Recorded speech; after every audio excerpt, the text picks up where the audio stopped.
백종원 대 황교익, 황교익이 백종원을 디스하면서 시작됐죠. 한참 동안은 백종원이 평론가로서 할 말씀 하시는 거다, 존중한다는 식으로 받아넘기다가 2018년 연말에 예전엔 존경했지만 지금은 아니다 라고 결국엔 받아쳤어요. 이후로도 황교익의 백종원 골목식당 때리기는 계속됐는데 백종원에 대한 호감, 존경을 미친듯이 끌어올렸던 골목식당이 최근 이런저런 논란에 휩싸이면서 여론이 바뀌었다까진 몰라도 조금 미묘해졌죠. 원래 DC 들어가면 자주 보이던 게 지금부터 황카콜라가 황카콜라에게 팩트 폭격 들어간다, 맞서인 이런 거였는데 요샌 황크나이트, 킹교익, 빛교익, 센세, 황교안 이게 더 많이 보이더라고요. 물론 대부분은 드립입니다. 근데 이게 재밌는 게 뭐냐면 처음엔 밈 느낌으로 웃자고 장난식으로 시작해도 하다 보면 진지한 사람들이 나오거든요. 이런 거에 왜 진지한지 모르겠지만 정말 그렇습니다. 골목식당 갤러리 가보면 거의 백종원 안티겔 다 됐어요. 여긴 드립이 아닌 것 같던데? 골목식당뿐만 아니라 백종원 과거 인터뷰 같은 것도 긁어서 까고 그러더라고요. 악연이 하도 오래 가다 보니 둘이 무슨 영혼의 듀오처럼 됐습니다. 이제 백종원과 황교익은 서로를 디스하는 게 아니더라도 사람들이 둘을 엮어서 생각하죠. 골목식당이 삽뜨면 황교익 1승, 황교익이 이상한 소리 하면 백종원 1승 하는 식으로. 제가 말하고 싶은 건 이거예요. 이걸 언제나 누가 이기고 누군 지는 게임으로 봐야 할까? 재미로 하는 여흥이면 상관없는데 말했다시피 진지하게 몰두하는 사람들이 정말 있단 말이에요. 개인적인 생각을 말하라면 일단 전 황교익을 좋아하지 않습니다. 근데 그건 백종원을 디스해서가 아니라 맛 칼럼니스트란 타이틀을 스스로 자처하는 사람치고 너무 이상하거나 틀린 말을 많이 하면서 권위의식은 꽉 차 있다고 느껴서 그래요. 그럼 백종원에 대한 생각은 어떠냐? 성공한 요식업 사업가 플러스 방송 센스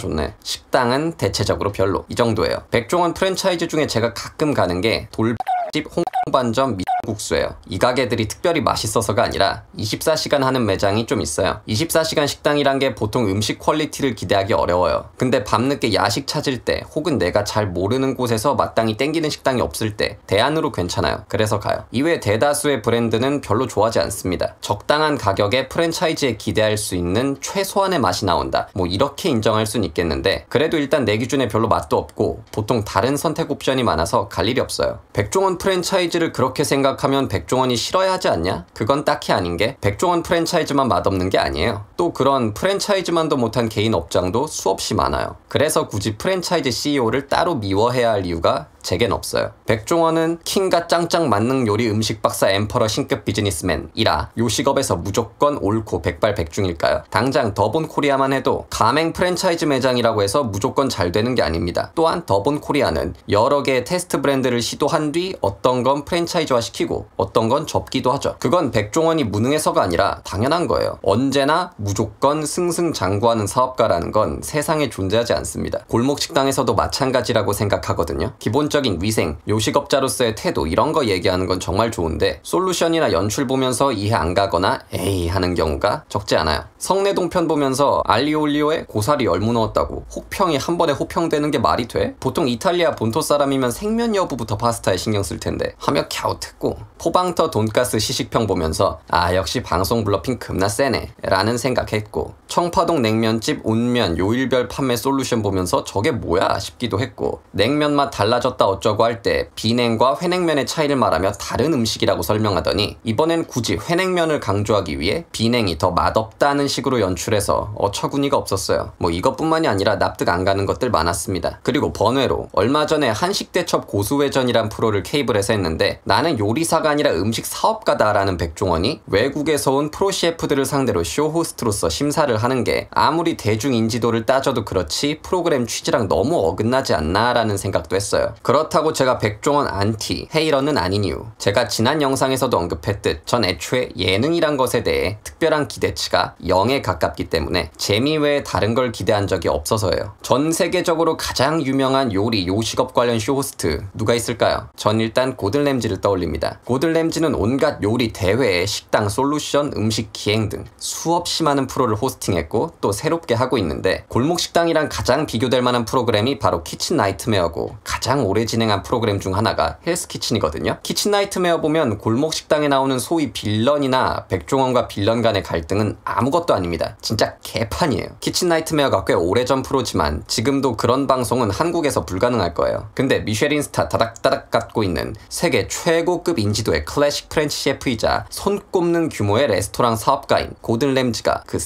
를 떤 식당들은 잘 됐느냐? 방송 이후에 계속 잘 된 데가 희귀할 정도예요. 원래대로 빠꾸하거나 폐업한 곳이 훨씬 더 많아요. 애초에 단 몇 주만의 시간으로 한 사람과 여러 사람의 인생을 바꿔놓을 수 있는 사업, 그 체질을 뜯어고친다는 과제 자체가 비현실적인 영역이에요. 불가능이라고 말하지 않겠는데 어려운 거라고. 아니 당장 백종원이나 고든램지가 4주 6주 안에 새로운 식당 아이템 고안해서 성공시켜라 하면 그게 무조건 성공할까요? 그 대단한 사람들이 자기 일이라 생각하고 해도 어려운 일인데 애초에 어설프고 문제 있는 자영업자들을 남을 뜯어고쳐서 성공시키는 게 쉬운 일일까? 아니거든요. 헬스키친 보면 수천 명의 지원자들 중에서 골라낸 사람들이 출연한다고 합니다. 근데 매 시즌마다 진짜 어이없는 참가자가 꼬박꼬박 나와요. 우승자에겐 어마어마한 커리어가 보장된다는 듯 말하는데 헬스키친 우승자들이 이후 짱짱하고 화려한 요리사 경력을 이어가고 있나? 그것도 애매해요. 더 이상 요리사 안 하는 사람도 있더라. 근데 그렇다고 내가 고든램지에게 크게 실망하지 않거든요. 쇼프로라는 것 자체가 허황성이 너무 크다고 비판할 순 있겠지만 백종원과 황교익의 인지도, 지지도는 여전히 비교조차 할 수 없습니다. 그래서 둘 사이의 논란도 결국엔 백종원을 중심으로 이뤄져요. 전 황교익을 안 좋아하긴 하지만 황교익이 감히 백종원을 건드려서 그가 하는 모든 말이 전부 비웃음 당해선 안 된다고 생각하고요. 백종원이 절대 비판 불가한 성지여서도 안 됐지만 예능에서 삽질이나 과장된 모습 좀 나왔다고 모든 게 거품 취급받아서도 안 된다고 생각해요. 애초에 어느 시점부터 백종원, 황교익에 대해 나오는 부정적인 반응 자체가 너무 급격하게 상승하고 신격화된 백종원 주가에 대한 반작용이라고 생각합니다. 다시 한번 말씀드리지만 애초에 골목식당은 그냥 예능일 뿐 공익 예능이라고 믿지 마세요. 나라에서 예산 들여야 하는 공익 사업도 될까 말까 쉬운 게 아닌데 예능이 공익에 영향을 주는 게 불가능하진 않아요. 하지만 공익의 실현은 결국 장시간 대중을 통해 나타나는 겁니다. 방송 프로는 잘해봤자 한번 불을 붙여줄 뿐이에요. 그러니까 선악구도로 너무 과몰입하지 말고 vs 놀이는 재미로만 하자.